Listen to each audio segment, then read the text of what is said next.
नमस्कार दोस्तों। आज हम लोग क्लास 10th का एक न्यू चैप्टर पढ़ने वाले हैं जिसका नाम है दो चर वाले रैखिक समीकरण। इस चैप्टर में क्या पढ़ना है, क्या सीखना है, इसको समझने से पहले हम आपको एग्जाम्पल के माध्यम से समझाना चाहते हैं। देखिए, मान के चलिए आप और आपके दोस्त कोई होटल गए। उस होटल में आप जो है 2 समोसा और 1 रसमलाई खाए तो आप 50 रुपया दिए, और आपका दोस्त जो है भूखर वो 3 समोसा और 2 रसमलाई खाया तो वो 90 रुपया दिया। तो आप अपना 50 रुपया दे दिए और वो अपना 90 रुपया दे दिया। लेकिन जब बाहर निकले तो फिर सोचे कि हम समोसा कितने का खाए और रसमलाई कितने का खाए, वो रेट तो हम पूछे ही नहीं। चीज को कैसे पता करना है, तो यहीं पर आपका हेल्प करेगा दो चर वाले रैखिक समीकरण। देखिए, आप 2 समोसा और 1 रसमलाई खाए और आपका पार्टनर भी सेम चीज खाया, लेकिन वो 3 समोसा और 2 रसमलाई खाया। चलिए हम जो है ना इस चैप्टर की मदद से कैसे निकालेंगे थोड़ा सा देखते हैं। देखिए, आप जो है 2 समोसा खाए और 1 रसमलाई खाए, और वो भी 2 समोसा और 1 रसमलाई खाया। यहां पर जो है एक चीज तो कॉमन है कि आप भी समोसा खाए, वो भी समोसा खाया, आप भी रसमलाई खाए, वो भी रसमलाई खाया। यहां देखिए, समोसा का तो कुछ ना कुछ रेट होगा खाए तो, और रसमलाई का भी कुछ ना कुछ रेट होगा। तो चलिए हम लोग समोसा का मान लेते हैं कि एक समोसा का दाम जो है 100 रुपया था और 1 रसमलाई का दाम Y रुपया था। तो अब हम लोग मान चुके हैं कि 1 समोसा का मूल्य 100 रुपया है और 1 रसमलाई का मूल्य Y रुपया है। अब चलिए, अब आप क्या खाए थे तो बताइए। आप 2 समोसा और 1 रसमलाई खाए थे, तो 2 समोसा खाए थे, 1 समोसा का मूल्य है 100 रुपया, तो 2 समोसा का मूल्य कितना हो जाएगा 2x रुपया। और 1 रसमलाई खाए थे तो 1 रसमलाई का मूल्य कितना है Y रुपया। ये तो अपने अनुसार हो गया, लेकिन आप कितना रुपया दिए थे 50 रुपया, तो इसके बराबर क्या हो जाएगा 50 हो जाएगा। लेकिन आपका भूखा दोस्त वो कितना समोसा खाया था, तो वो 3 समोसा खाया था, तो उसके लिए इसका रेट हो जाएगा 3x रुपया। और रसमलाई कितना खाया था 2 गो, तो उसके लिए हो जाएगा 2y। और दोनों मिला करके कितना रुपया दिया था वो 90 रुपया दिया था। अब देखिए, हम जो होटल में खाना खाए थे वो तो समीकरण बन गया है। अब इस समीकरण को सॉल्व करेंगे, एक्स वाई का मान निकालेंगे और बस मेरा समोसा का रेट और रसमलाई का रेट आ गया। तो चलिए ये, लेकिन अभी हम बताने वाले नहीं हैं कि हम समोसा और रसमलाई का रेट कैसे निकालेंगे सॉल्व करके। इसको जानने के लिए पहले आपको इस चैप्टर का बेसिक समझना होगा। तो चलिए इससे पहले हम इस चैप्टर का जो बेसिक कॉन्सेप्ट है उसको क्लियर कर लेते हैं, क्योंकि जब तक बेसिक क्लियर नहीं होगा तब तक ये समझ में आने वाला नहीं है। बेसिक में ज्यादा कुछ है नहीं। बेसिक में हमको बस चर, वेरिएबल, अचर, बीजीय व्यंजक और समीकरण समझना है। देखिए ना, चर और यह रैखिक समीकरण समझना है बस। तो ये समीकरण समझने के लिए हमको अचर और बीजीय व्यंजक समझना जरूरी है। तो चर और समीकरण को समझ लेंगे, रैखिक समीकरण तो उसी से रिलेटेड है, वो आसानी से समझ लेंगे। तो चर और रैखिक समीकरण समझ में आ जाएगा तो हमको 2 चर वाला रैखिक समीकरण किसे कहते हैं वह भी आसानी से समझ में आ जाएगा। देखिए, सबसे पहले हम लोग देखते हैं चर। तो चर हम लोग वैसी राशि को बोलेंगे जिसका मान हमेशा बदलते रहता है। क्या होते रहता है? बदलते रहता है। जैसे आप लोग 9th में जो है समीकरण बनाए होंगे, तो समीकरण में x का जो वैल्यू आता था तो कभी क्या आता था, कभी जो है 10 आता होगा, तो कभी 9, कभी 3/2, तो कभी और भी कुछ, जैसे कभी 5, कुछ भी आता होगा। तो ये देखिए, x का क्या कोई फिक्स वैल्यू आता था? क्या ऐसा फिक्स था कि सब समीकरण में 10 ही आएगा, या सब समीकरण में 9 आएगा, या 3/2 या 5? ये सब फिक्स बिल्कुल भी नहीं था। जैसे किसी समीकरण में y का भी मान निकलता था तो y का मान 5 निकल गया, किसी में 3 निकल गया, किसी में 2 निकल गया। तो यह क्या होता था, मान हमेशा चेंज होते रहता था। तो जिस भी चीज का मान चेंज होता है ना, मतलब कांस्टेंट नहीं रहता है, एक जगह नहीं रहता है, उसको हम लोग चर बोलते हैं। यानी कि x का मान क्या होता है, बदलते रहता है, तो हम लोग x को क्या बोल देंगे कि यह चर है। y का मान क्या होता है, बदलते रहता है, तो उसको भी क्या बोल देंगे कि वह भी चर है, वेरिएबल है। तो इसी प्रकार से जैसे a b c कुछ भी तो हो सकता है, ज्यादातर में कुछ भी तो हो सकता है, तो ये सब सारा क्या है, चर है। इसके अलावा भी है, लेकिन बेसिक यही समझना है। तो यह सब क्या हो जाएगा, चर हो जाएगा, क्योंकि ए का भी मान किसी समीकरण में निकालना पड़ता था, किसी में बी का, किसी में जेड का, किसी में टी का, तो यह सब सारा क्या है, चर है। क्या है, चर है।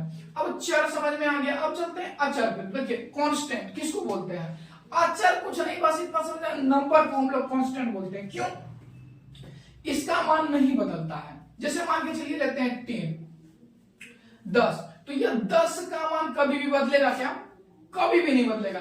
आप 10 रुपया लेके जाइए और दुकानदार को बोलिए कि हमको 15 रुपए का सामान दीजिए, देगा, बिल्कुल ही नहीं देगा, क्योंकि 10 का वैल्यू सिर्फ 10 है, 10 15 के बराबर नहीं है। जैसे 25 है तो 25 का मतलब कि हम 26 लिख दें, बिल्कुल भी नहीं लिख सकते हैं, क्योंकि 25 का वैल्यू 25 ही होगा, 26 हो ही नहीं सकता है। तो यह क्या है, कांस्टेंट है, इसका वैल्यू फिक्स है, इसका वैल्यू चेंज नहीं हो सकता है। तो इसलिए इसको क्या बोलेंगे, अचर। मतलब जितना भी नंबर है, जितना भी संख्या है ना, वह सब क्या है, वह सब अचर है।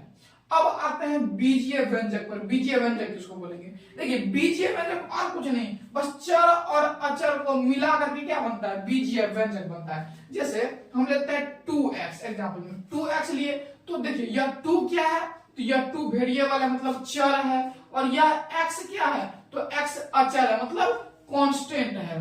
तो यह x अचर है, चर और अचर मिल करके क्या बन गया, यह पूरा हो गया बीजीय व्यंजक। यह क्या हो गया, बीजीय व्यंजक हो गया।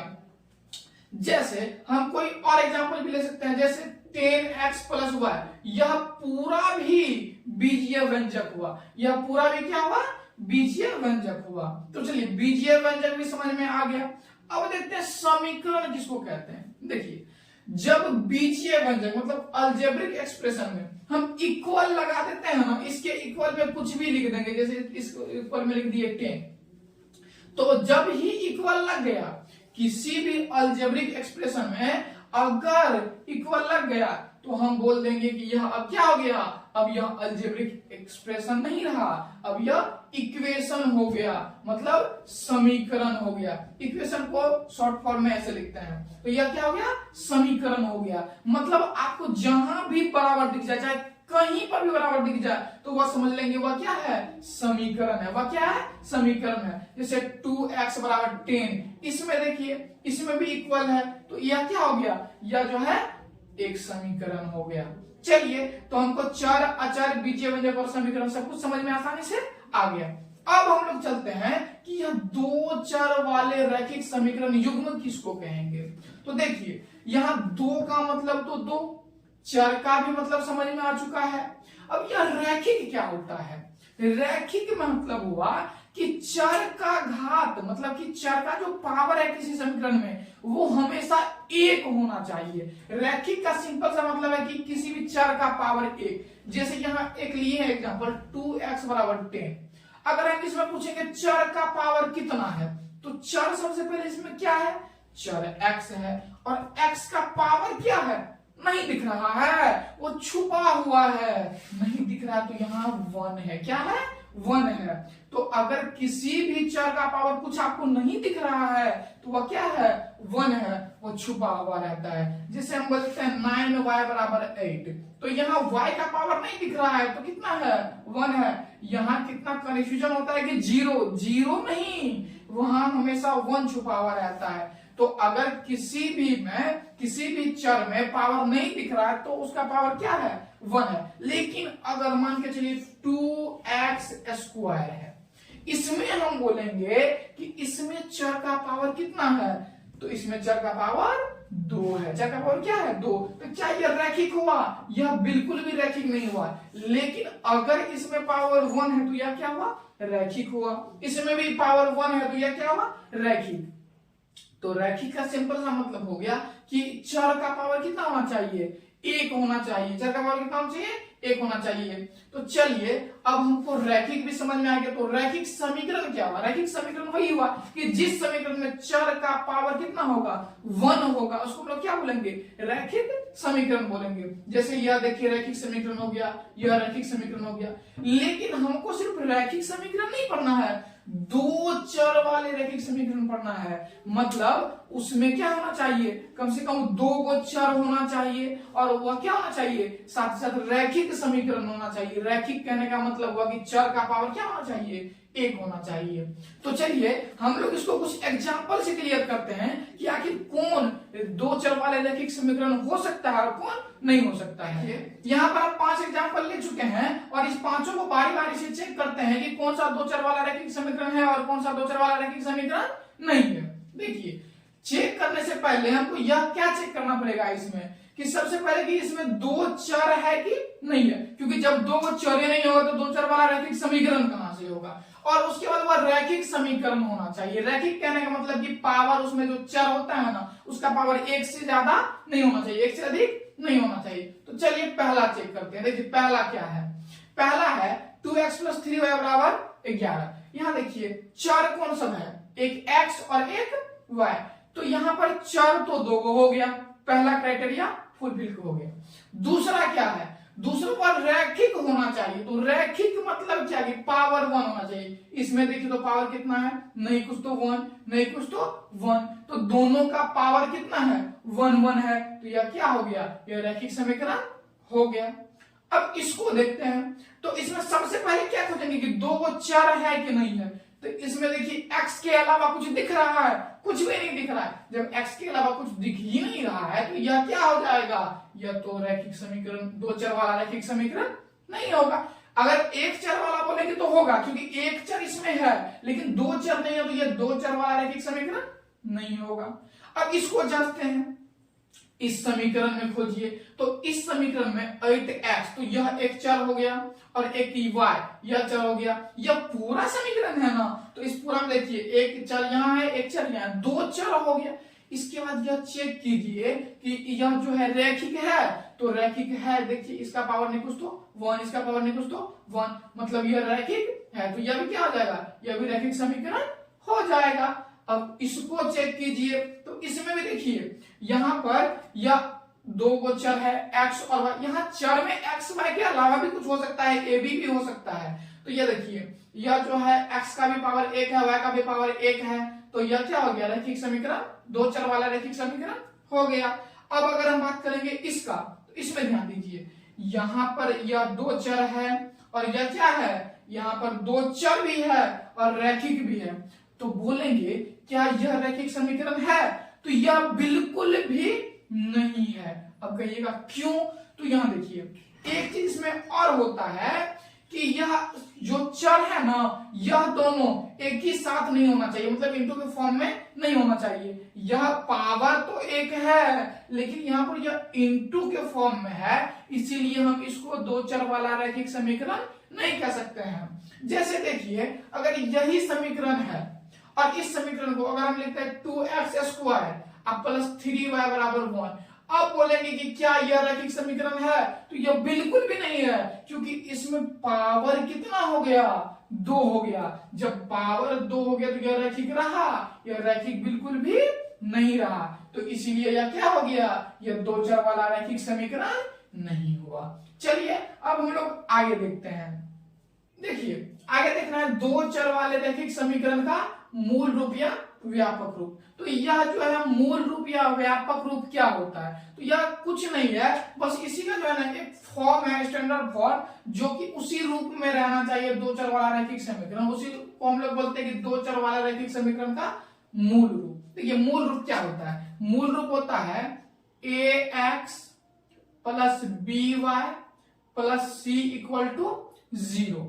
यहां पर देखिए a b और c अचर है, यहां पर a b c और c क्या है, अचर है। मतलब कि यह कोई संख्या है, a जैसे 2 3 कुछ भी हो सकता है, b की जगह भी 2 3 या 4 1 कुछ भी हो सकता है, c की जगह भी क्या है कोई संख्या हो सकता है। तो यह a b c और a क्या है, यह रियल नंबर है। लेकिन यह जो x और y दिख रहा है यह क्या है, अचर है। यह क्या है, अचर है, मतलब यह x और y का मान निकालना पड़ेगा, यह बदलते रहता है। जैसे कोई एग्जांपल लेते हैं 2x + 3y + 9 = क्या हो गया 0।